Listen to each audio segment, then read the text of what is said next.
Hey guys, what's going on? Welcome to the Marley and Me course, the Obedience class, Chapter 3. In today's exercise, we're going to do a little bit of natural shadowing. If you have come this far, you probably have already done the listening, translation, and accent reduction exercises. That's really great. Now, let's focus on natural shadowing. Ready to get started? If you have a hard time in a few of these parts, in a few of these paragraphs, don't worry. You can always go back to slow shadowing and practice in more detail. Let's get going.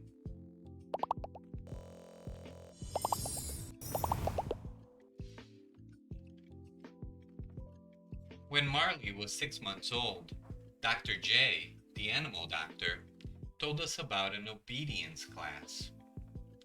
We loved Marley very much, but he wasn't an obedient dog. Every day he got bigger and stronger, and he didn't listen to us. He jumped up on us. He grabbed things in the house and chewed them. When I bought flowers for Jenny, Marley ate them. We met the teacher of the obedience class. She had a cold face and she didn't smile. There are no bad dogs, she said, but there are some very weak people. The class was every Tuesday evening. We put Marley into the car and drove to the first class. When Marley saw the other dogs, he got very excited. A party! He jumped out of the car. I ran after him, but I couldn't catch him. Marley sniffed every dog before I caught his leash. Take that dog back to his place in the line, said the teacher. Who is going to be his boss, you or your wife? I am, I said. Me too, said Jenny. No, said the teacher. A dog can only have one boss. Okay, said Jenny. I'll do it. The other dogs sat quietly in a line. Jenny took Marley to his place. I stood and watched. Suddenly, Marley saw another dog at the end of the line. That dog looked interesting. He started to pull Jenny.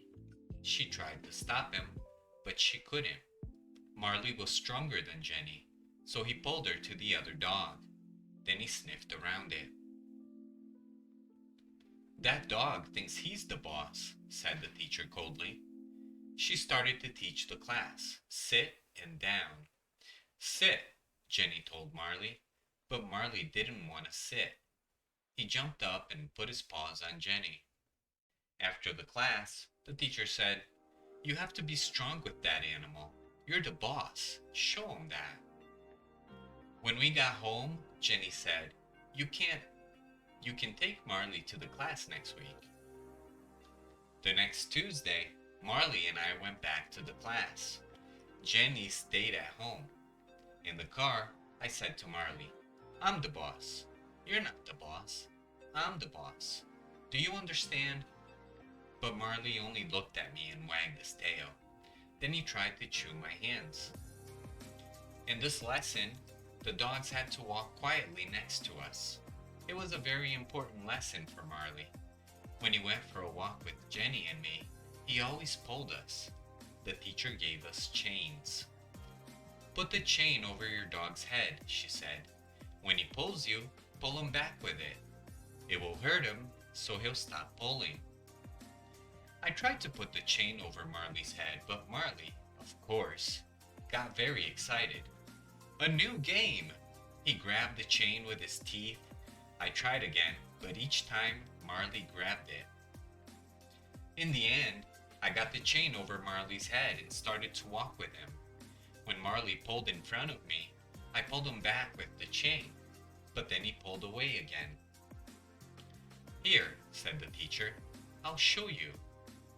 She took Marley's leash and started to walk with him.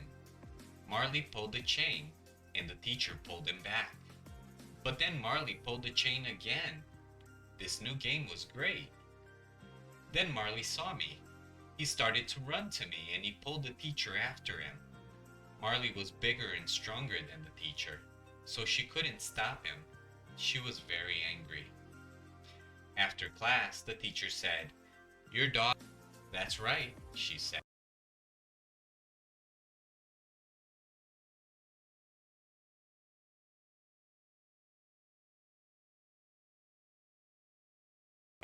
You have to leave. Because Marley couldn't go back to the class, I started to teach him at home. But it was difficult. Marley wasn't a fast learner. We had another problem with Marley. In Florida, there were often thunderstorms. Marley was afraid of loud noises. He went crazy in a storm. He broke things and made everything dirty. After each storm, Marley quickly forgot about it. He was happy again and wanted to play.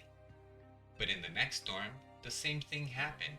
He was afraid, so he went crazy again. We talked to Dr. J about the problem. Dr. J was young and he understood dogs very well. What can we do? We asked. When Marley gets crazy, he breaks things. One day, he'll get hurt in a storm. Marley is 7 months old, said Dr. J. I'll neuter him. Then he won't get so excited.